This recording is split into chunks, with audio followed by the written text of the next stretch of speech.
ప్రభు అంటున్నాడు, ఈరోజు నీ దగ్గర ఏముంది అంటున్నాడు. లేయా దగ్గర ఏముంది? దీనత్వం ఉంది. సూర్యచంద్రుల్ని ఆఫ్ చేసినటువంటి యెహోషువలో ఏముంది? ప్రార్థనా శక్తి, విశ్వాసం. వర్షం పడకుండా 3.5 సంవత్సరాలు ఆపినటువంటి ఈ ఏలియా అనేటువంటి దైవజనులో ఏముంది? అత్యాశక్తితో కూడిన ప్రార్థన జీవితం ఉంది.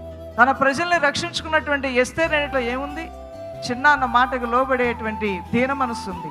దేవుని చిత్తాన్ని నెరవేర్చాలనే తపన ఉంది.